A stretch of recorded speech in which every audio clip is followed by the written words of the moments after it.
बिस्मिल्लाहिर्रहमानिर्रहीम, अस्सलाम वालेकुम, welcome back to my YouTube channel. आज की इस वीडियो में हम उन ड्रग्स को ट्रीट करेंगे जो आई, ईयर, नोज और थ्रोट के डिफरेंट डिजीज़ को ट्रीट करें। तो आइए स्टार्ट करते हैं। इस यूनिट के ऑब्जेक्टिव्स में हम ऑक्यूलर स्ट्रक्चर यानी कि आई के स्ट्रक्चर को डिस्कस करेंगे और इसके अलावा आई, ईयर, नोज और थ्रोट को ट्रीट करने वाले डिफरेंट ड्रग्स है उनके हवाले से हम बात करेंगे। तो सबसे पहले इस यूनिट में हम आई की एनाटॉमी की बात करेंगे।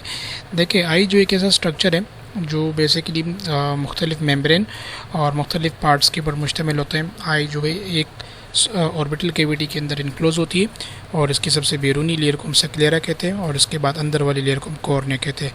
कॉर्निया जो होती है वाइट ट्रांसपेरेंट मेम्ब्रेन होती है। इसके अंदर एक स्पेस होती है जिसे हम एंटीरियर चैम्बर कहते हैं। एंटीरियर चैम्बर के अंदर आँख का ब्लैक पार्ट होता है जिसे हम प्यूपिल कहते हैं। प्यूपिल के अंदर एक ख़ास स्ट्रक्चर होता है जिसका नाम लेंस है और लेंस के अंदर इमेज की फॉर्मेशन होती है। इसी तरह प्यूपिल के साइडों पर एक ख़ास स्ट्रक्चर होता है जिसका नाम आयरस है और लेंस के बिल्कुल साइडों पर और पिछले साइड पर एक ख़ास प्रोसेस होता है जिसका नाम सेलरी प्रोसेस होता है। सेलरी प्रोसेस का ये काम होता है कि एक ख़ास किस्म का फ्लूइड बनाता है जिसका नाम एक्वस ह्यूमर होता है और ये आँख के पिछले वाली साइड में यानी पोस्टीरियर चैम्बर में बनता है और इसके बाद ये आँख के सामने वाले हिस्से में आता है। ठीक है जी। मोस्टली ये बहुत सारे पेशेंट्स के अंदर बहुत सारे लोगों के अंदर ये फ्लूइड बनता है। सेलरी प्रोसेस या सेलरी बॉडी ये फ्लूइड बनाता है, लेकिन ये फ्लूइड या तो पिछले साइड पे जमा रहता है जिसे हम क्लोज एंगल ग्लूकोमा कहते हैं या फ्लूइड ये सामने वाले चैम्बर में आता है जिसकी वजह से फ्लूइड सामने वाले चैम्बर में रहते हैं। खास किस्म का कैनाल होता है जिसका नाम कैनाल ऑफ स्क्लेमन होता है या हम स्क्लेमन कैनाल कहते हैं। ये कैनाल ब्लॉक हो जाता है तो इसकी वजह से ये जो फ्लूइड होता है कोसिमियर ये एंटीरियर चैम्बर में अगर मौजूद हो तो हम इसे ओपन एंगल ग्लूकोमा कहेंगे और अगर बैक वाले चैम्बर में मौजूद हो तो हम इसे क्लोज एंगल ग्लूकोमा कहते हैं। आँख के अंदर वाले मोस्ट इनर मेम्ब्रेन को हम रेटिना कहते हैं। रेटिना के स्ट्रक्चर को मैकुला कहते हैं और एक ख़ास किस्म के नर्व के साथ अटैच होते हैं जिसका नाम होता है बेसिकली ऑप्टिक नर्व।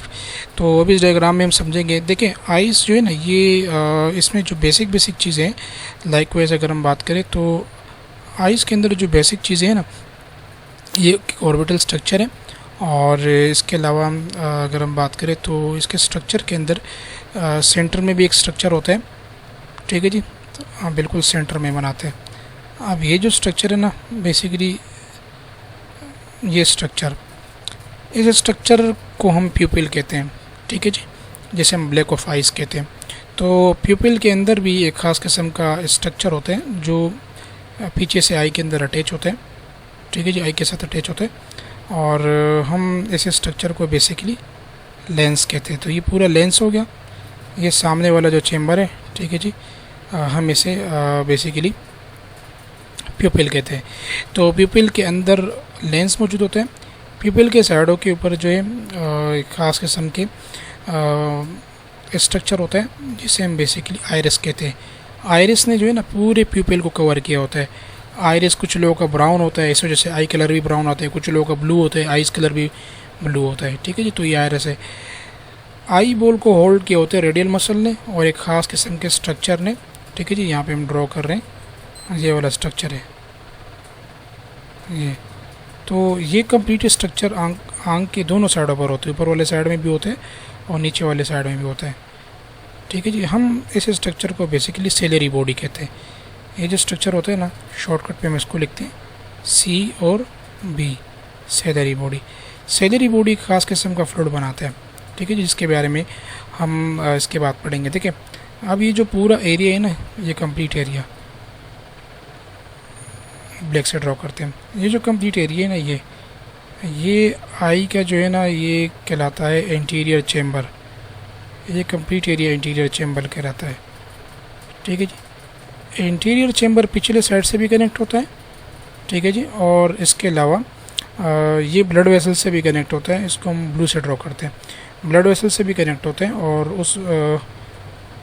उस कनेक्शन को जिसमें ये ब्लड वेसल के साथ कनेक्ट होता है हम इस कैपिलरी नेटवर्क को या इस कैनाल को आँख के दोनों साइडों पर होता है। ठीक है जी। हम इस कैनाल को स्क्लीमन कैनाल कहते हैं। ठीक है जी, स्क्लीमन कैनाल।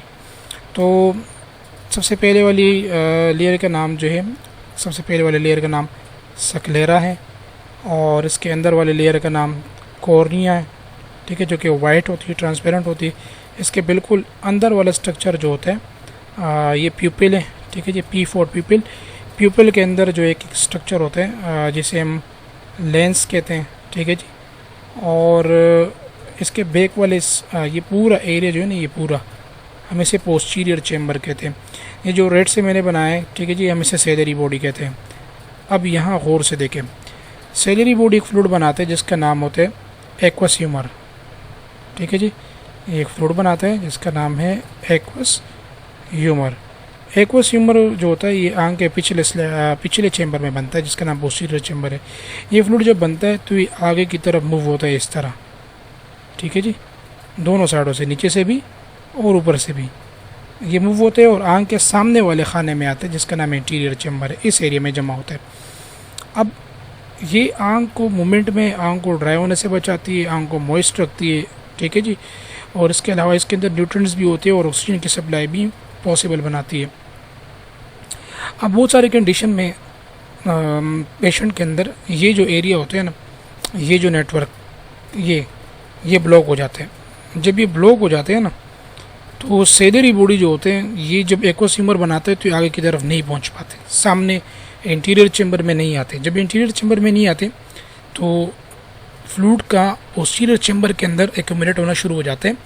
हम इसे ग्लूकोमा तो कहते हैं, लेकिन ग्लूकोमा के इस टाइप को हम क्लोज एंगल ग्लूकोमा कहेंगे क्योंकि फ्लूइड आगे पास नहीं हो रहा, केनाल ब्लॉक हो चुका है, ठीक है जी। तो इस किस्म का ग्लूकोमा कि जिसमें फ्लूइड जो होता है वो प्यूपिल के पिछले चेम्बर के अंदर जमा हो जाए, हम इसे क्लोज एंगल ग्लूकोमा कहते हैं। सेकंड, अगर फ्लूइड पास हो रहा है, एक्वस ह्यूमर बहुत ज़्यादा बन रहा है सेलरी बॉडी की वजह से, लेकिन सामने वाले चेम्बर में जमा हो रहा है, और यहाँ पे इम्पोर्टेंट चीज़ ये है कि सामने वाले चेम्बर से फ्लूइड जो है स्क्लीमन केनाल के ज़रिए खाली होना ज़रूरी है, लेकिन स्क्लीमन केनाल का नेटवर्क ब्लॉक हो चुका है, तो हम इस एंगल ग्लूकोमा को ओपन एंगल ग्लूकोमा कहेंगे, ठीक है जी। तो ज़्यादा ख़तरनाक जो है इसमें क्लोज एंगल ग्लूकोमा है। नाउ अभी टॉपिक की तरफ आते हैं। ओकुलर ड्रग डिलीवरी दो तरह की होती है, लोकली, ठीक है जी, या सिस्टेमिकली। लोकली में आई ड्रॉप है, ऑइंटमेंट इंजेक्शन है, प्री ओकुलर या इंट्राओकुलर, यानी ओकुलर के अराउंड या इनसाइड द ओकुलर। इस तरह सिस्टेमिकली में ओरली है और इसके अलावा आईवी मेडिकेशन है। ड्रग किस तरह पेनिट्रेट करते हैं? प्री क्रोनियल एरिया, यानी जब हम आई के ड्रॉप को डालते हैं तो कोर्निया के साथ इसका अटैचमेंट होती है, कोर्निया इसको अंदर पेनिट्रेट करती है, आंख के इंटीरियर चेम्बर में फ्लूइड चला जाता है, मेडिसिन चला जाती है, और उसके बाद एक्वस ह्यूमर के अंदर ये मेडिसिन डिज़ोल्व हो जाते हैं और एक्वस ह्यूमर इसको आंख के रिसेप्टर तक पहुंचाते हैं। कौन कौन से ऐसे फैक्टर्स हैं जो इस मेडिकेशन को पेनिट्रेट करने पर अपना इफेक्ट शो कर सकते हैं? नंबर 1, ड्रग कंसंट्रेशन, डिपेंड कर रहे हैं कि हम जो ड्रग दे रहे हैं उसमें ड्रग की या उसमें फॉर्मुलेशन की स्ट्रेंथ क्या है। Number 2, viscosity. विस्कोसिटी से मुराद है कि जो फ्लूइड दे रहे हैं वो थिक है, यानी गाढ़ा है या पतला है, ये भी इंपॉर्टेंट फैक्टर है। इसी तरह लिपिड और वाटर सोल्युबिलिटी, क्या जो हम फ्लूइड दे रहे हैं क्या वो लिपिड सोल्यूबल है या वाटर सोल्यूबल है। इसी तरह उसकी पीएच देखना ज़रूरी है। सरफेक्टेंट देखना ज़रूरी है। सरफेक्टेंट वो केमिकल स्ट्रक्चर हो, यानी किसी भी मेडिसिन का वो केमिकल स्ट्रक्चर जिसकी वजह से सरफेस टेंशन इंक्रीज़ हो जाए या डिक्रीज़ हो जाए। मिसाल के तौर पे सरफेस टेंशन वो प्रोसेस है कि जिसमें मॉलिक्यूल्स के अंदर कोहेसिव फोर्सेस होते हैं, ठीक है जी, यानी सिंपल, अगर सरफेक्टेंट ज़्यादा होगी तो पानी के मॉलिक्यूल्स के अंदर जो है अट्रैक्शन ज़्यादा होगी, या मेडिकल जो मेडिसिन हम दे रहे हैं उसकी मॉलिक्यूल्स के अंदर ज़्यादा कोहेसिव फोर्सेस होगी, तो ये इंपॉर्टेंट है। इस तरह रिफ्लेक्स टेयरिंग, कुछ लोगों को टेयरिंग होती है, यानी उनके आंखों से आंसू जारी होते हैं तो उसकी वजह से भी मेडिसिन ज़ाया हो जाते हैं। और आखिर में होते हैं प्रिजर्वेटिव। प्रिजर्वेटिव ड्रग के अंदर वो स्ट्रक्चर जो ड्रग को ख़राब होने से बचाते हैं। तो अभी आई को ट्रीट करने के लिए डिफरेंट टाइप्स के फॉर्म्स अवेलेबल है। इसमें सोल्यूशन भी है, सस्पेंशन भी है, ऑइंटमेंट भी है और जेल्स भी है। सोल्यूशन जो ये मोस्ट कॉमनली यूज़ होता है, आसानी से हम इसको आंख में डाल सकते हैं और ये विजन पे इतना इम्पेक्ट भी नहीं कर सकता। मिसाल के तौर पे आंख में एक कतरा डाल दिए तो तकरीबन 2 से 3 मिनट के बाद हम आंखें खोल देते हैं, या तकरीबन 20 सेकंड के बाद आंखें खोल देते हैं, ठीक है जी, और इससे कॉम्प्लिकेशन भी कम है। इसी तरह डिसएडवांटेज ये कि इसका कॉन्टैक्ट टाइम बहुत कम होता है। कॉन्टैक्ट टाइम से मुराद ये होता है कि अगर आई ड्रॉप आंखों में डाल दिए तो तकरीबन बहुत ही कम टाइम में जो आई ड्रॉप ख़त्म हो जाते हैं, तो बाहर गिर जाते हैं या इसकी अब्जॉर्प्शन हो जाती है। तो इसी तरह इनकन्सिस्टेंट डिलीवरी, प्रॉपर अमाउंट में मेडिसिन जो आंख तक अंदर जो है आंख के इधर स्ट्रक्चर तक पहुंच नहीं पाते, और इसकी वजह से जो हम किसी आई की डिसऑर्डर को ट्रीट कर रहे हैं, प्रॉपरली डोज डिलीवरी ना होने की वजह से ट्रीटमेंट भी अधूरा रह जाता है। इसी तरह इसमें कंटेमिनेशन के चांसेस भी है। मिसाल के तौर पे अगर एक आई के अंदर इन्फेक्शन है और उसमें ड्रॉप डाल रहे हैं, दूसरे आई में इन्फेक्शन नहीं है लेकिन प्रोफाइलेक्टिक ट्रीटमेंट दे रहे हैं, तो एक आंख का इन्फेक्शन दूसरे में भी जा सकता है। सस्पेंशन वो ड्रॉप जिसको इस्तेमाल करने से पहले शेक करना पड़ता है ताकि उसके अंदर जो सोल्यूट और सॉल्वेंट है, जो मॉलिक्यूल्स है, वो वापस दोबारा हल हो जाए। ऑइंटमेंट ये पेट्रोलियम और मिनरल ऑयल्स के ऊपर मुश्तमिल होते हैं और ये कॉन्टेक्ट टाइम बढ़ाता है। मिसाल के तौर पे अगर ये मेडिसिन ने कोई ट्यूब वगैरह आंख के अंदर लगा दी तो तकरीबन 10 से 20 मिनट के अंदर वो ट्यूब, तकरीबन इससे भी ज़्यादा देर लगती है इस फ्लूइड को एब्जॉर्ब होने में, इस ऑइंटमेंट को एब्जॉर्ब होने में, तो इसकी वजह से विजन डिस्टर्ब हो जाती है। जेल जो ये पॉलीमर बेस एक्वल जेल होते हैं और ये डिफ्यूजन्स के ज़रिए आंखों के अंदर डिफ्यूज़ हो जाते हैं। तो कौन कौन से ऐसे ड्रग्स हैं जो आई के डिसऑर्डर्स को ट्रीट करते हैं? इसमें सबसे पहले beta adrenergic blockers. Beta adrenergic blockers जो है ये वो मेडिसिन है जो सिंपैथेटिक नर्वस सिस्टम के बीटा रिसेप्टर को ब्लॉक करते हैं। ये एजेंट जो है हम ख़ास तौर पे ग्लूकोमा के पेशेंट को देते हैं, ग्लूकोमा की ट्रीटमेंट के लिए देते हैं। ये ड्रग्स जो हैं मिसाल के तौर पे बीटाज़ोलोल और टीमोलोल, ये बीटा 1 रिसेप्टर को ब्लॉक करते हैं। इंपॉर्टेंट चीज़, बीटा 1 रिसेप्टर जब आंख के अंदर सेलरी बॉडी, जैसे मैंने आपको डायग्राम में समझाया कि सेलरी बॉडी एक्वोसीमर बनाता है, अगर सेलरी बॉडी के अंदर बीटा 1 रिसेप्टर ब्लॉक हो गए तो इसकी वजह से एक्वोसीमर की प्रोडक्शन नहीं होगी और इसकी वजह से इंट्रा ओकुलर प्रेशर, आंख के अंदर जो लिक्विड का प्रेशर है वो डिक्रीज़ हो जाएगा। तो उसकी एग्जांपल है बीटाज़ोलोल और टीमोलोल है। साइड इफेक्ट सिस्टेमिक, अगर इसकी एब्जॉर्प्शन ज़्यादा हो गई तो ब्रेडिकार्डिया हो सकता है, क्योंकि ये हार्ट के, अगर ये आंखों के अंदर सेलरी बॉडी में बीटा 1 रिसेप्टर ब्लॉक कर रहा है तो सिस्टेमिक इफेक्ट इसका ये होगा कि ये दिल के अंदर बीटा 1 रिसेप्टर को ब्लॉक करे और इसकी वजह से दिल की धड़कन कम हो जाए। इसी तरह बीटा 1 है लेकिन ज़रूरी नहीं कि सिर्फ बीटा 1 के ऊपर ही काम करेगा, ये बीटा 2 पे भी काम कर सकते हैं लंग्स के अंदर, इसकी वजह से ब्रोंकोस्पाज्म हो सकती है। तो कॉन्ट्राइंडिकेशन, हाइपोटेंशन के पेशेंट को एहतियात से देना है और क्रॉनिक ऑब्स्ट्रक्टिव पल्मोनरी डिजीज़ के पेशेंट को एहतियात से देना है। एड्रेनर्जिक एगोनिस्ट जो है बेसिकली ये वो मेडिसिन है, सॉरी बीटा एड्रेनर्जिक हमने पढ़ लिया, इसकी कॉन्ट्राइंडिकेशन भी पढ़ ली है। तो बीटा एड्रेनर्जिक में हम बीटा रिसेप्टर को ब्लॉक करने वाले मेडिसिन देते हैं जैसे बीटाज़ोलोल और टीमोलोल। अब यहाँ देखिए एड्रेनर्जिक एगोनिस्ट, वहाँ पे हम एड्रेनर्जिक एंटागोनिस्ट दे रहे थे या एड्रेनर्जिक रिसेप्टर को ब्लॉक करने वाले मेडिसिन दे रहे थे। यहाँ पे हम क्या कर रहे हैं कि हम एड्रेनर्जिक एगोनिस्ट दे रहे हैं, सिंपैथेटिक नर्वस सिस्टम के जो एड्रेनर्जिक रिसेप्टर है उसके फंक्शन को बढ़ाने वाले मेडिसिन दे रहे हैं, ख़ास तौर पे अल्फ़ा 2 एगोनिस्ट। ये मेडिसिन जैसे कि डायपियोफ्रीन जो कि एपिनेफ्रीन की प्रोड्रग है, ये आंखों के अंदर अल्फ़ा 2 रिसेप्टर के फंक्शन को बढ़ाएगा। ठीक है जी, ये बात याद रखें, ये फ़र्क है, अल्फ़ा 2 रिसेप्टर के फंक्शन को बढ़ाएगा तो इसकी वजह से एक्वोसीमर की प्रोडक्शन कम हो जाएगी और जो आंखों के अंदर इंटीरियर चेम्बर में जो फ्लो जा रही है उसमें जो रेजिस्टेंस है, जो रुकावट है, उसको भी ख़त्म करेगी।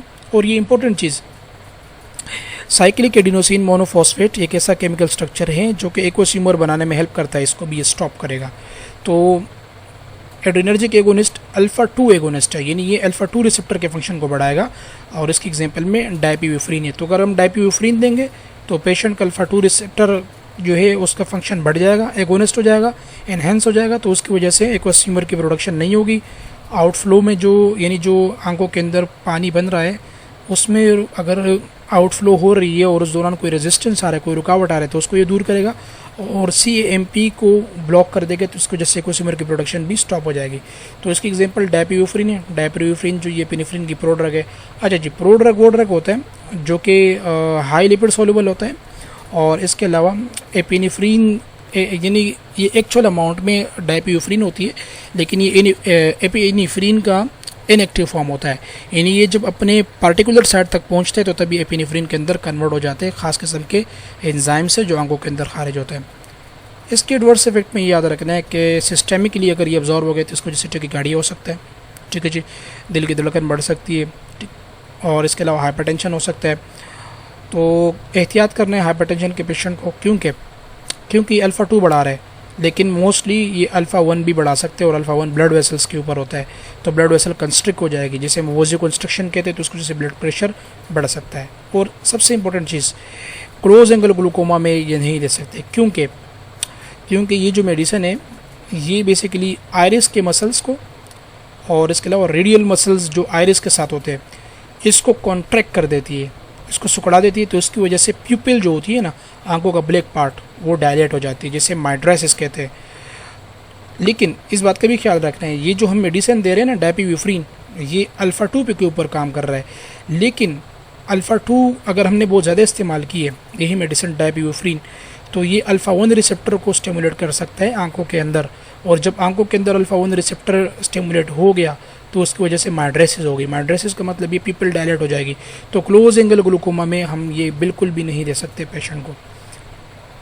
इसके बाद कोलिनर्जिक एगोनिस्ट। कोलिनर्जिक एगोनिस्ट वो मेडिसिन है जो कोलिनर्जिक या पैरासिम्पैथेटिक नर्वस सिस्टम के रिसेप्टर के फंक्शन को बढ़ाए।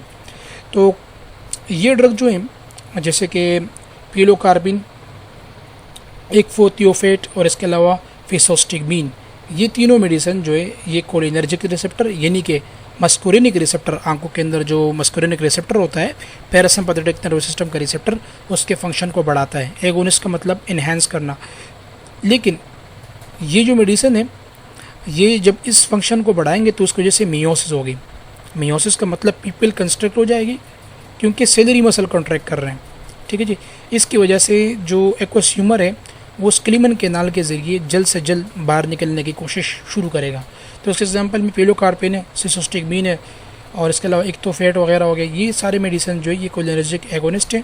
इसकी वजह से ब्लर विजन भी हो सकता है और इम्पोर्टेंट चीज़ रेटिनल डी अटैचमेंट भी हो सकता है। रेटिनल डी अटैचमेंट का मतलब ये होता है कि इससे पीपल कंस्ट्रक्ट हो जाएगी। कंस्ट्रक्ट मतलब सिकुड़ जाएगी, इसकी साइज़ रिड्यूस हो जाएगी आंखों की ब्लैक पार्ट की, तो इसकी वजह से रेटिना इससे डी अटैच हो सकता है, लेकिन वो भी बिल्कुल रेयर केसेस में। ओके जी। अब वो मेडिसिन है जो साइक्लोप्लेजिक और मैड्रेटिक इफेक्ट शो करे। साइक्लोप्लेजिक का मतलब पैरालिसिस और मैड्रेटिक जो है जैसे कि एड्रेनर्जिक रिसेप्टर में हम दे रहे थे। तो यहाँ पे हम देखते हैं साइक्लोप्लेजिक जो ये पैरालिसिस करते हैं सेलेरी मसल्स को, और मैड्रेटिक जो ये पीपल को डायलेट करते हैं। ये ऐसे मेडिसिन हैं दोनों जो कम्बिनेशन में इस्तेमाल करते हैं सर्जरी के दौरान या डायग्नोस्टिक टूल के दौरान, ताकि आंखों को अच्छी तरीके से डायलेट कर सके और आंखों के अंदर मूवमेंट को ख़त्म कर सके। तो इसमें नंबर 1 एंटीकोलिनर्जिक है। एंटीकोलिनर्जिक जो है मस्कुरिनिक रिसेप्टर को ब्लॉक करेगा, ठीक है जी। वहाँ पे हम कोलिनर्जिक एगोनिस्ट दे रहे थे, ठीक है जी। यहाँ पे अगर हम देखें तो हम कोलिनर्जिक एगोनिस्ट दे रहे थे तो उसकी वजह से मायोसिस हो रहा था, यानी पीपल कंस्ट्रक्ट हो रही थी। लेकिन अब हम सेम इसी रिसेप्टर को ब्लॉक करेंगे। जब ये रिसेप्टर ब्लॉक हो जाएगा तो उसकी वजह से जो पीपल के मसल्स है वो रिलैक्स हो जाएंगे, और रिलैक्स होने के बाद जो ब्लैक ऑफ आइज़ है वो इनलार्ज हो जाएगा, ठीक है जी, डायलेट हो जाएगा, जिसे हम माइड्रेसिस कहते हैं। तो ये फ़र्क याद रखें। एंटीकोलिनर्जिक एजेंट मस्कुरिनिक रिसेप्टर ब्लॉक करेगा, एड्रेनर्जिक एजेंट जो ये बीटा 1 रिसेप्टर के फंक्शन को बढ़ाएगा। एंटीकोलिनर्जिक एजेंट जो है ये साइक्लोप्लेजिक इफेक्ट देगा, यानी कि सेलरी मसल को पैरालाइज करेगा, और इसकी वजह से मैड्रेटिक इफेक्ट देगा। मैड्रेटिक इफेक्ट का मतलब ये कि ये आंखों की ब्लैक पार्ट जो होते हैं ना इसको इनलार्ज करेगा, ठीक है, जैसे माइड्रेसिस कहते हैं। तो एंटीकोलिनर्जिक एजेंट मस्कुरिनिक रिसेप्टर ब्लॉक करेगा, सर्कुलर मसल जो पीपल के अराउंड है उसको रिलैक्स करेगा, और इसकी वजह से पीपल जो है डायलेट हो जाएगी, और पीपल की जो मसल्स है उनके अंदर पैरालिसिस होगी टेम्पररी। ओके जी। साइड इफ़ेक्ट में ये नैरो एंगल ग्लूकोमा को मज़ीद कॉम्प्लिकेशन का शिकार कर सकता है, क्योंकि एंटीकोलिनर्जिक क्या कर रहा है, ये सर्कुलर मसल्स को रिलैक्स कर रहा है, तो उसकी वजह से पीपल मज़ीद इनलार्ज हो जाएगा। अगर पेशेंट है उसके आँख के पिछले चैम्बर में फ्लूइड जमा हो चुका है और उसका प्यूपल ऊपर से और डायलेट हो गया, तो मज़ीद प्रेशर जो है आँख के अंदर जनरेट हो जाएगी और आँख शदीद दर्द उसमें उड़ जाएगा और पेशेंट जो है इमरजेंसी कंडीशन डेवलप कर सकता है। तो इसका मकसद ये होता है एंटीकोलिनर्जिक, हम जब कोई एग्जामिनेशन कर रहे होते, सर्जरी कर रहे होते, इस दौरान जो है हम एंटीकोलिनर्जिक एजेंट देते हैं। तो इसकी एग्जांपल में एट्रोफिन है, स्कोपोलामाइन है। एक बात का ख्याल रखें, एट्रोपिन एंटीकोलिनर्जिक है, जबकि सिसोस्टिगमीन जो ये कोलिनर्जिक है। सिसोस्टिगमीन जैसे हमने वहाँ पे पढ़ लिया कि ये मायोसिस इफेक्ट कर रहा है, और एट्रोफिन हम यहाँ पे पढ़ रही है एंटीकोलिनर्जिक है, एक दूसरे के अगेंस्ट है। अगर एट्रोफिन बहुत ज़्यादा दे दिया तो उसका एंटीडोट अवेलेबल होता है सिसोस्टिगमीन की फॉर्म में।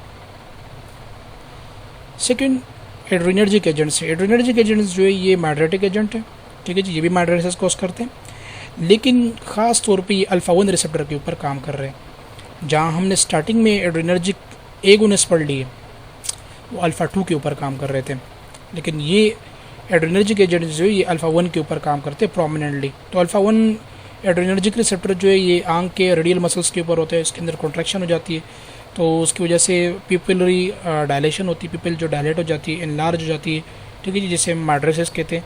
इसके एग्जांपल में फिनाइलेफ्रीन है, ये मोस्ट कॉमन और प्रोमिनेंट ड्रग है, हम एड्रेनर्जिक एजेंट और इसके अलावा एंटी कोलिनर्जिक एजेंट, ये दोनों आंखों की सर्जरी के दौरान या डायग्नोस्टिक टूल्स के लिए हम इसको इस्तेमाल करते हैं।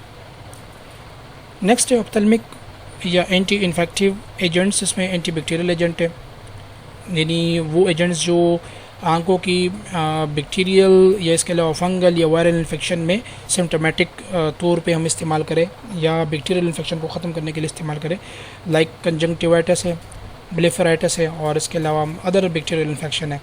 तो आई ड्रॉप की फॉर्म में ऑइंटमेंट या इसके अलावा कुछ इंजेक्शन भी आते हैं, आईवी के फॉर्म में भी हम देते हैं और इसके अलावा पर ओरल जो है मुख्तलिफ़ किस्म के एंटीबायोटिक भी हम देते हैं। तो एग्जांपल में बिसोट्रिसिन है और इसके अलावा क्लोरोमफेनिकोल, सिप्रोफ्लॉक्सासिन है, एरिथ्रोमाइसिन, टेट्रासाइक्लिन और टोब्रोमाइसिन। तो एरिथ्रोमाइसिन और टेट्रासाइक्लिन ये मोस्टली ओरली दी जाती है, सिप्रोफ्लॉक्सासिन भी ओरली दी जा सकती है, लेकिन ड्रॉप के फॉर्म में बिसोट्रिसिन, इसके अलावा क्लोरोमफेनिकोल, सिप्रोफ्लॉक्सासिन और टोब्रोमाइसिन, ये 4 जो ड्रॉप के फॉर्म में अवेलेबल होते हैं। एंटी इन्फ्लेमेटरी ड्रग्स वो ड्रग्स हैं जो कि आंखों की कंजंक्टिवा, आंखों की मेम्ब्रेन और आई के अंदर inflammation overall, like cornea, yields, eye yields, ठीक है जी, जैसे कि आई यील्ड्स का मतलब आंखों के पर्दे, ठीक है जी, आई बॉल यानी प्यूपिल्स, प्यूपल का सामने वाला हिस्सा इंटीरियर आई बॉल, इसके अंदर इन्फ्लेमेशन को कम करे। तो इसकी भी 3 कैटेगरी है, शॉर्ट एक्टिंग है, इंटरमीडिएट है और लॉन्ग एक्टिंग है। शॉर्ट एक्टिंग में हाइड्रोकोर्टिजोन है, कॉर्टिजोन और प्रेडनिसोलोन है, जबकि इंटरमीडिएट एक्टिंग में ट्राइमिसिनोलोन है और इसके अलावा फ्लोफिडिसोलोन है। इसी तरह लॉन्ग एक्टिंग में डेक्सामेथासोन है और बेटामेथासोन है। हम कब इस्तेमाल करते हैं? जब आंखों के अंदर कोई एलर्जिक कंजक्टिवाइटिस होता है या ऑप्टिक न्यूराइटिस होता है या इसके अलावा अवियाटिस होता है। सेकंड टाइप है non steroid anti inflammatory drugs, ये पेन को रिलीव करने में हेल्प करती है, जैसे कि डाइक्लोफेनिक है, केट्रोलिक है और इसके अलावा फ्लोबिप्रोफिन है। ओके जी, हम एनसेट क्यों इस्तेमाल करते हैं? ख़ासतौर पर स्क्लेराइटिस के अंदर, अवियाटिस के अंदर या इसके अलावा प्री ऑपरेटिवली, ताकि आंखों के अंदर जो प्यूपिल है उसकी डायलेशन को मेंटेन कर सकें या तब तक मेंटेन कर सके जब तक सर्जिकल प्रोसीजर या इंटरवेंशन जारी रहे। नर्सिंग केयर, पेशेंट एजुकेशन, देखिए आंखों की और कान के हवाले से जो ड्रॉप है, सिंपल टेक्निक समझाने, ठीक है जी, आई में किस तरह डालने, ख़ास तौर पे कैंथस प्रेशर के बारे में समझाने। भाई कैंथस प्रेशर वो प्रेशर है जो आंखों के कॉर्नर के ऊपर अप्लाई होता है ताकि उसकी सिस्टमिक एब्जॉर्प्शन कम हो जाए इस मेडिसिन की, ख़ास तौर पे मायोटिक्स, ठीक है जी। इसी तरह आई लैशेस के साथ टच नहीं करना है, पेशेंट को समझाना है कि वो कंटेनर को आई लैशेस के साथ टच ना करे। इसके अलावा पेशेंट को ये भी समझाना है कि अगर मेडिसिन जो है क्लाउडी है, ठीक है, गाढ़ा महसूस हो रहा है या उसके अंदर कलर चेंज हो चुका है तो तब इस्तेमाल नहीं करना है। इसी तरह हाथ जो है वो बिफोर एंड आफ्टर अगर इन्फेक्टेड आई को टच कर रहा है पेशेंट या अटेंडेंट या जो भी है, तो बिफोर एंड आफ्टर मेडिकेशन जो है उसको वॉश करना ज़रूरी है। एनाटॉमी ऑफ ईयर की अगर हम बात करें तो कान का सबसे बैरूनी स्ट्रक्चर आउटर ईयर होता है, दरमियानी स्ट्रक्चर जो होता है वो मिडल ईयर होता है और सबसे अंदर वाला स्ट्रक्चर जो होता है इनर ईयर होता है। आउटर ईयर और मिडल ईयर के दरमियान एक कैनाल होता है जिसका नाम ईयर कैनाल होता है। आउटर ईयर जो ये एक्सटर्नल ईयर लॉब्स के ऊपर मुश्तमिल होता है जो साउंड एनर्जी को कलेक्ट करता है और अंदर ईयर कैनाल के ज़रिए कान के अंदर पहुंचाते हैं। मिडिल ईयर के अंदर एक मेम्ब्रेन होती है जिसका नाम ईयर ड्रम और टिम्पैनिक मेम्ब्रेन भी है और इसके अलावा इसके अंदर खास किस्म के बोन्स होते हैं जिसे हम ऑडिटरी ओसिकल्स कहते हैं। 3 किस्म के बोन होते हैं, MIS, मेलियस, इनकस और स्टैपिस। इसी तरह जो मिडिल ईयर है इससे एक ट्यूब निकलते हैं ओरल कैविटी के दरमियान जिसे हम ऑस्टिशियन ट्यूब कहते हैं। ऑस्टिशियन ट्यूब ये कान के पर्दे को प्रेशर से बचा के रखते हैं और इसकी इक्विलिब्रियम को मेंटेन रखता है। मिसाल के तौर पे अगर बाहर से साउंड एनर्जी आ रही तो ये टिम्पैनिक मेम्ब्रेन को अंदर की तरफ जो है ना अंदर की तरफ प्रेशर के साथ स्क्विज करती है, तो ऑस्टिशियन ट्यूब प्रेशर जो है उसको वापस रिपेल करती है और एयर ड्रम को कांस्टेंट पोजीशन में रखती है। इसी तरह इनर ईयर जो होता है ये सेमी सर्कुलर कैनाल्स और इसके अलावा स्टिबलोकोकुलर सिस्टम के ऊपर मुश्तमिल होता है और एक कंबाइंड सिस्टम होता है जो कि ऑडिटरी नर्व के साथ जुड़ा होता है और साउंड की फॉर्मेशन और ट्रांसमिशन इसके अंदर होती है। ओके जी, ईयर के इन्फेक्शन को ट्रीट करने के लिए एंटीबायोटिक और एंटीफंगल्स होते हैं लाइक क्लोरोमफेनिकोल, जेंटामाइसिन और न्यूमाइसिन है। तकरीबन 2 से 3 ड्रॉप्स दिन में 3 दफ़ा या 4 दफ़ा दी जाती है और ख़ासतौर पर नाइट में भी दी जाती है। इस तरह सेकेंड में एंटी इन्फ्लेमेटरी जो है ये इसमें ख़ास किस्म के कॉर्टिकोस्टेरॉइड्स एयर ड्रॉप्स होते हैं और उसके अंदर एल्यूमिनियम एसीटेट होते हैं और सम टाइम जो है ये कान के बैरूनी इन्फ्लेमेशन में भी इसको एंटी इन्फ्लेमेटरी ड्रग्स को दी जाती है, जिसमें ख़ासतौर पे एल्यूमिनियम एसिडेट होता है।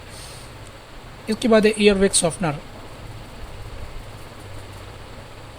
ओके, ईयरवैक्स सॉफ्टनर जो है ये वो मेडिसिन है जो कान के अंदर जो वैक्स बनता है, कान के अंदर जो येलो कलर का फ्लूइड बनता है, उसको बेसिकली सॉफ्ट करते हैं, नरम करते हैं और उसको ड्रेनेज में हेल्प करती है ताकि वो कान से वो जो वैक्स है वो बाहर की तरफ निकल जाए। इसके एग्जांपल में डोकोसेट है और इसके अलावा मुख्तलिफ़ किस्म के टोटके जैसे कि ओलिव ऑयल है, सोडियम बाइकार्ब भी कान में डाल सकते हैं या हाइड्रोजन पेरोक्साइड भी डाल सकते हैं। और भी बहुत सारे से ड्रग्स हैं जैसे कि पेशेंट को नोज़िया वोमिटिंग हो, वर्टिगो हो, चक्कर आ रहा हो, इक्विलिब्रियम मेंटेन नहीं कर पा रहा हो, कानों के अंदर रिंगिंग हो, तो तब जो एंटी हिस्टामीन देते हैं। इसके अंदर बीटा हिस्टीन है, ठीक है जी। बीटा हिस्टीन के अलावा हायोसिन है। ये ऐसे मेडिसिन है जो कान से रिलेटेड अदर सिम्टम्स को ट्रीट करते हैं। तो इसकी डोजेज तकरीबन 16 mg से शुरू होता है और 8 mg पे ख़त्म होता है। तो डिपेंड करते हैं सीवेरिटी के ऊपर। TDS भी दी जा सकती है, BDS भी दी जा सकती है और इसके अलावा SOS में भी ये मेडिसिन दी जा सकती है। इसी तरह ईयर ड्रॉप्स के बारे में पेशेंट को ये समझाना है कि जो फिजिशियन ने ऑर्डर किया हुआ है पेशेंट को सफाइन पोजीशन में लेटाना है और इफेक्टेड साइड के ऊपर, उसके बाद ईयर ड्रॉप डालने, ठीक है जी।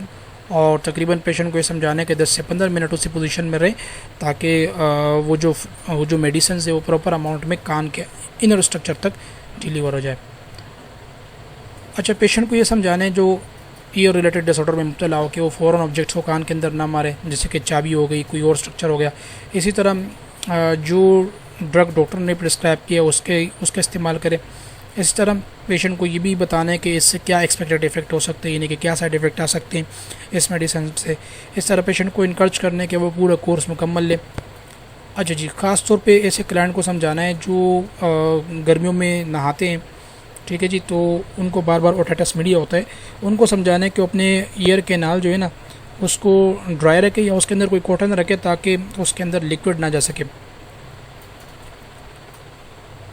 ओके जी, नोज़ के लिए जो ड्रग इस्तेमाल होते हैं उसको हम पढ़ेंगे। सबसे पहले उसमें एंटीहिस्टामीन जो है ये वो मेडिसिन है जो कि H1 रिसेप्टर, जो हिस्टामीन सेल्स होते हैं जैसा कि बेसोफिल्स, ये इन्फ्लेमेटरी सेल्स होते हैं, इन्फ्लेमेशन कोज कराते हैं। इसके ऊपर एक रिसेप्टर होता है जिसे हम H1 रिसेप्टर कहते हैं। उस रिसेप्टर को ब्लॉक करते हैं। इसकी वजह से कंजेशन, रनी नोज़ और नाक के अंदर जो खारिश होती है, नज़ला ज़ुकाम वगैरह, सर दर्द, तो इन सिम्टम्स को ट्रीट करने के लिए जो मेडिसिन देते हैं उसे हम एंटीहिस्टामीन्स कहते हैं। एंटीहिस्टामीन जो डिफरेंट फॉर्म में होते हैं, कैप्सूल में भी है, टेबलेट में भी है, इंजेक्शन में भी है। एग्जांपल में सिट्रोजिन है, लोराटाडीन है, डाइफेनाइड्रामीन जैसे कि बेनाड्रायल है, और इसके डोजेस 10 mg भी है, 25 mg भी है, डिफरेंट टाइप्स है। इंपॉर्टेंट चीज़ ये है कि इसकी वजह से ड्राउजनेस आती है, ठीक है जी, जैसे कि रिजिक्स वगैरह टेबलेट है, फेनारगन है, और इसके अलावा एविल इंजेक्शन है। इनसे ड्राउजनेस आती है, यानी कि नींद का जो गलबा होता है वो तारी होता है, तो इसीलिए इसको एहतियात से लेना पड़ता है। सेकंड टाइप है डिकंजेस्टेंट जो होता है ये अल्फा एड्रेनर्जिक रिसेप्टर जो हमारे ब्लड वेसल्स के ऊपर होता है उसको स्टिमुलेट करता है, तो उसकी वजह से जो स्वेलिंग होती है और इन्फ्लेमेशन होती है वो मज़ीद कम हो जाती है, और म्यूकस मेम्ब्रेन जो है वो भी थिन हो जाती है। तो जो नज़ला ज़ुकाम वगैरह होता है या रेशा वगैरह होता है उसको बाहर निकालने में हेल्प करती है। डिकंजेस्टेंस का काम ये होता है कि ये रनी नोज़ में हम इसको इस्तेमाल करते हैं, जैसे कि कोल्ड हो गया, इसके अलावा राइनाइटिस है, साइनोसाइटिस है, ये सर दर्द में, और इसके अलावा नज़ला ज़ुकाम में, और ख़ास तौर पे जब नेज़ल कैविटी के अंदर प्रेशर डेवलप होता है उसको ट्रीट करने के लिए ये मेडिसिन दी जाती है। इसके एग्जांपल में सिडोफ्रेडिन है, फिनाइलेफ्रेडिन है, और इसके अलावा ऑक्सीमेटाजोलिन है, ठीक है जी। तकरीबन 30 to 60 mg डोजेज है और डिपेंड करता है सीवियरिटी के ऊपर, 6 आवर्स के हिसाब से हम दे सकते हैं। इसी तरह चिल्ड्रन में भी तकरीबन 30 mg जो है हम दे सकते हैं, डिपेंड कर रहे हैं वेट के ऊपर और डिपेंड कर रहे हैं एज के ऊपर। इसी तरह इसके नेज़ल स्प्रे भी अवेलेबल होते हैं, 1 to 2 स्प्रे हम देते हैं ईच नोस्ट्रल्स के अंदर। इस तरह 2 से 3 दफ़ा यही प्रोसेस रिपीट करना होता है। और साइड इफ़ेक्ट में कन्फ्यूजन, नोज़िया, वोमिटिंग, डिजीनेस और हेलुसिनेशन जो कि बिल्कुल ना होने के बराबर साइड इफ़ेक्ट होते हैं, लेकिन फिर भी हो सकते हैं। इसी तरह नोज़ ड्रॉप के बारे में पेशेंट को समझाना है कि सुपाइन पोजीशन पे लेट जाए और बोतल को शेक करे। इसी तरह नोस्ट्रल के अंदर बोतल रखे और बोतल को स्क्वीज़ करे ताकि नोस्ट्रल्स के अंदर मेडिसिन चला जाए। पेशेंट को तकरीबन बैक के ऊपर ही लेटाना है ताकि उसका सर एलिवेटेड हो, ताकि बैक ऑफ नोज तक की मेडिसिन पहुंच जाए, और दूसरे नोस्ट्रल में भी ये सेम प्रोसीजर अपनाना है। इसके बाद वो ड्रग्स जो थ्रोट के मुख्तलिफ सिम्टम्स को मिनिमाइज़ करे या ख़त्म करे। एंटीटेसिव, देखिए टेसिव वो प्रोसीजर है जिसे हम कफिंग कहते हैं, ब्रेन के अंदर मेडुला ऑब्लोंगेटा जिसे हम कफ सेंटर कहते हैं, ये मेडिसिन उसको ब्लॉक करे तो हम ऐसे मेडिसिन को एंटीटेसिव कहते हैं। एंटीटेसिव जो है ये कफ को ख़त्म करने वाले मेडिसिन है, ख़ासतौर पर ड्राई कफ हो गया, जो खुश्क खांसी हो गई, उसमें काम करते हैं। इसकी एग्जांपल में कोडीन है, फोलकोडीन है, नोज़ास्पिन है, इसके अलावा डेक्स्ट्रोमेथोर्फिन, ये सारे जो एंटीटेसिव्स की एग्जांपल्स है। तो तकरीबन 10 to 15 mg 3 टाइम या 4 टाइम जो है फोलकोडीन मेडिसिन देते हैं। नोसाबिन जो ये 15 mg की इसके डोज है, और इसके अलावा डेक्स्ट्रोमेथोर्फिन जो है 15 mg TDS के हिसाब से दे सकते हैं, लेकिन ये डोज कंफर्म नहीं है, डिपेंड करता है एज के ऊपर और वेट के ऊपर। इस तरह साइड इफ़ेक्ट में इससे ड्रोजिनेस आ सकती है। देखिए कांसी के शरबत मोस्टली इसके अंदर नारकोटिक इफेक्ट होते हैं, तो उसकी वजह से इसमें ड्रोजिनेस आ सकती है। तो क्विज अटेम्प्ट करें वो ड्रग्स जो कि कफ सेंटर को सप्रेस करें और कफ सेंटर की एक्टिविटी को ब्रेन में सप्रेस करे, तो हम उसे क्या कहते हैं? Right answer is antitussive. इसके बाद एक्सपेक्टोरेंट। एक्सपेक्टोरेंट जो ये सांस के अंदर जो बलगम रेशा वगैरह होते हैं सांस की नाली में, इसको लिक्विफाई करता है, इसको पतला करता है, खांसी में भी हेल्प करता है, म्यूकस को बिल्कुल पतला कर देता है और ब्रोंकियल सिक्रीशन को बढ़ा देता है। इन इसको सिक्रीट करता है या रेशे को पतला करके स्लाइवा की फॉर्म में ओरल कैविटी से डिस्कार्ड करता है। इसकी एग्जांपल में गुआफनिसिन है। इसके अलावा पोटाशियम आयोडाइड है और अमोनियम साल्ट है, ये भी सीरप के साथ कंबाइन फॉर्म में अवेलेबल होते हैं। ये स्प्यूटम के वॉल्यूम को इंक्रीज़ करता है, ठीक है जी, और इसके अलावा स्प्यूटम की विस्कोसिटी को कम करता है, स्प्यूटम की जो चिकनाहट होती है उसको कम कर देते हैं और इसकी ड्रेनेज को पॉसिबल बनाता है। तकरीबन गुआफनिसिन जो ये 100 to 200 mg BD डोज होता है। पोटेशियम आयोडाइड जो 300 mg TDS में दे सकते हैं। साइड इफेक्ट में डिजीनेस और इम्पोर्टेंट चीज़ जो है वो ड्राउजनेस है, इससे भी गनूदगी आ सकती है। तो अब डिफरेंट टाइप्स के क्विज़ हैं, ठीक है जी, इस क्विज़ को आप अटेम्प्ट करें। इसमें लिखा हुआ है कि वो एजेंट जो रिस्पिरेटरी सिक्रीशन को अलाउ करे और उसकी रिमूवल में हेल्प करे, तो वो कौन से? गुआनिफिसिन है, कोडीन है, फोलकोडीन है और डेक्स्ट्रोमेथोर्फिन है। तो इसमें आप फिर डिसाइड कर ले कि राइट आंसर क्या आएगा, ठीक है जी। सेकेंड है वो ड्रग्स जो कि कफ सेंटर को सप्रेस करे, जस्ट लाइक एंटीटेसिव। इस तरह कौन से ऐसे मेडिसिन है जो अल्फा एड्रेनर्जिक रिसेप्टर के फंक्शन को बढ़ाए, वाजो कंस्ट्रक्शन करे ब्लड वेसल्स के अंदर, और इसके अलावा इन्फ्लेमेशन और स्वेलिंग को रिड्यूस करे। तो ये डिफरेंट क्विज़ हैं, आपको इसको अटेम्प्ट करें ताकि आपकी एग्ज़ाम की तैयारी अच्छे से अच्छी हो जाए। Thank you very much.